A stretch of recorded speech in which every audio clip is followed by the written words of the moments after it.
warahmatullahi. Silakan Bapak. Saya mau menanyakan, saya kebetulan ditunjuk sebagai salah satu distributor produk tertentu, Ustaz. Nah, cuma dari pihak produsen, katakanlah kepala cabangnya, dia mau include atau terlibat dalam perusahaan distributor saya ini. Artinya dia minta saham kosong. Apakah ini dibenarkan secara syariah, Ustaz? Kemudian bisa diulang, Pak? Yang minta saham kosong adalah? Ya, dia minta saham kosong, dia terlibat dalam perusahaan distributor ini. Yang minta siapa, Pak? Dari kepala cabangnya, Ustaz. Kepala cabangnya. Kalau seandainya dia mau terlibat, apa syarat syariahnya sehingga dia bisa kita berikan kepemilikan dari distributor dari keuntungan nanti, Ustaz? Kepala cabang dari perusahaan produsen, Ustaz. Oh, produsen, baik. Jadi produsen itu mencari distributor. Baik, cukup, insyaallah. Saya ditunjuk sebagai distributornya, tapi kepala cabang itu memberikan semacam katakanlah permintaan, minta saham kosong dari perusahaan distributor. Artinya keuntungan nanti dia minta beberapa persen daripada keuntungan. Baik. Nah, kemudian dari bentuk pembayaran, Ustaz, dia minta bank garansi. Kan bank garansi kan nggak boleh, Ustaz, ya. Itu kan tidak benar. Nah, tapi saya memberikan alternatif, memberikan semacam deposit gitu, Ustaz. Artinya ketika dijatuh tempo invoice, deposit saya langsung deposit saya langsung cair. Pakai ini dibenarkan, Ustaz. Nah. Itu, Ustaz. Barakallahu fikum. Waalaikumsalam warahmatullahi wabarakatuh. Kepala cabang dari produsen minta saham kosong. Kalau saham kosong berarti bagi hasilnya juga kosong ya seharusnya. Baik. Cuman maksud beliau adalah nanti minta bagi hasil jika Anda sebagai distributor mendapatkan keuntungan.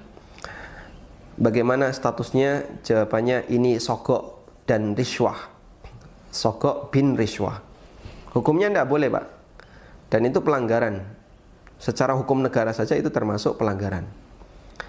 Sehingga sampaikan kepada kepala cabang, boleh saja kamu saya jadikan sebagai salah satu atau pemilik saham kosong, namun dengan syarat mendapat surat izin resmi dari pemilik perusahaan Anda.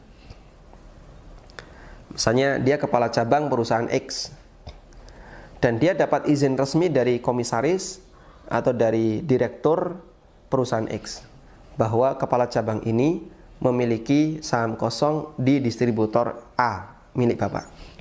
Kalau ada izin resmi itu, ya, bisa kita jadikan sebagai alasan. Dan saya yakin dia nggak bakalan berani. Dia lakukan itu secara sembunyi-sembunyi.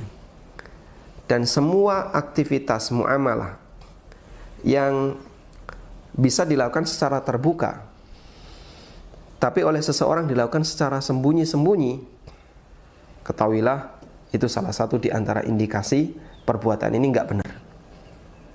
Perbuatan ini nggak benar. Ada sebuah keterangan yang disampaikan oleh Umar bin Abdul Aziz, tapi ini berbicara tentang masalah menyampaikan kebenaran masalah agama. Beliau mengatakan, idza ra'aitum ar-rajula idza ra'aitumun nasa yatanajawna fi dinillahi dunal 'amah fa'lam annahum ala ta'sisid dhalalah. Idza ra'aitan nas yatanajawna fi dinillahi dunal 'ammah. Kalau kau lihat ada orang yang membahas masalah urusan agama diam-diam, dia nggak ngajak yang lain, tidak berada di tempat umum, fa'lam annahum ala ta'sisid dhalalah.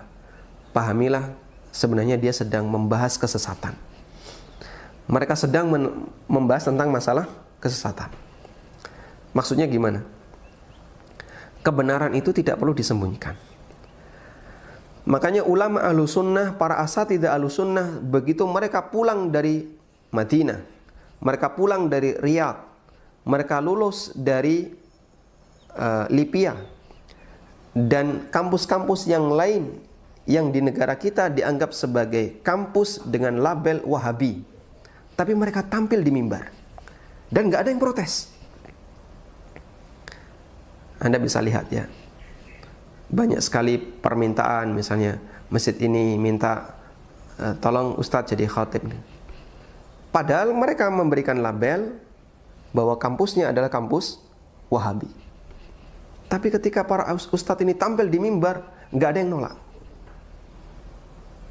Dan itu bukti nyata bahwa yang kita sampaikan adalah sebuah kebenaran dan kita tidak takut ketika menyampaikannya di depan umum. Kalau ada yang salah silakan koreksi. Kalau ada perbedaan pendapat mari kita bahas. Karena kebenaran itu diterima oleh naluri manusia. Beda dengan pembahasan kesesatan. Meskipun yang bahas berasal dari ormas besar di Indonesia, tapi ketika dia bahas, tokohnya itu bahasnya sembunyi-sembunyi, nggak berani di tempat umum. Salah satu guru saya cerita, ada gurunya yang berasal dari termasuk tokoh salah satu ormas besar di Indonesia. Dia itu punya kajian berkelas. Kajian fikih itu dibahas dari maghrib sampai isya.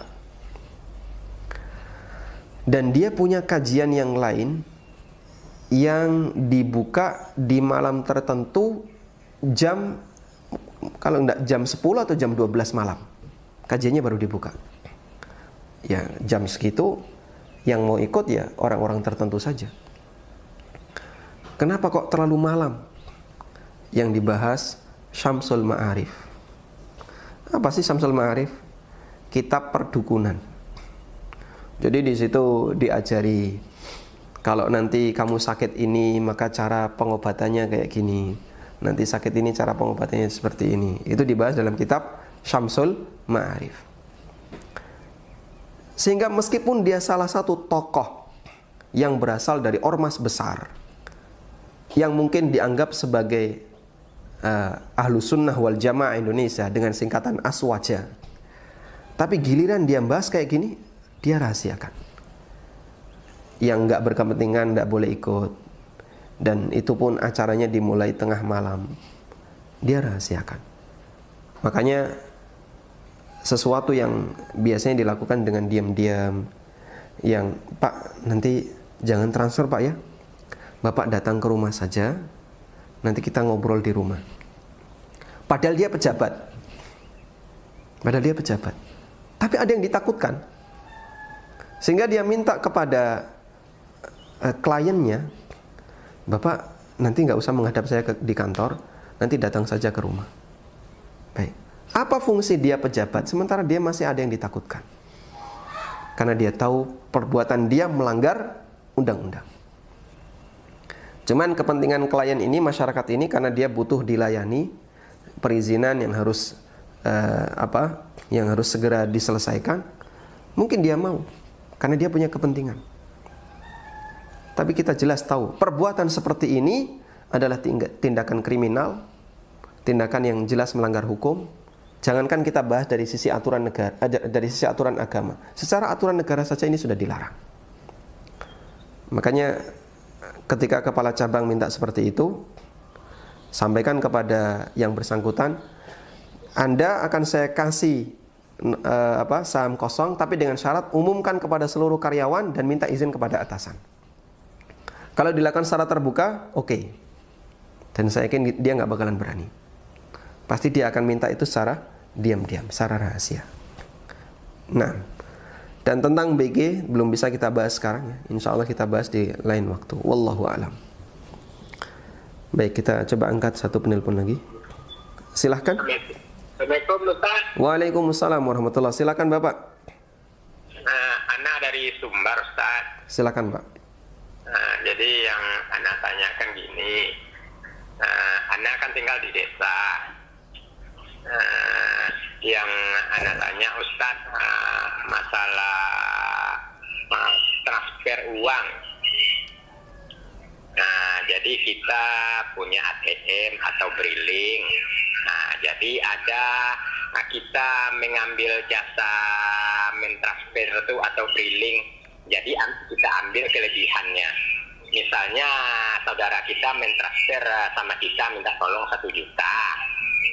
Nah, jadi kita ambil operasionalnya namanya 10.000. Nah, jadi gimana hukumnya yang kayak gitu, Ustaz? Baik. Cukup Bapak?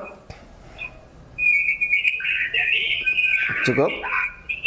Halo ya, Ustaz? Ya, pertanyaannya cukup Pak? Gimana, Ustaz? Pertanyaannya sudah cukup? Ya, Baik.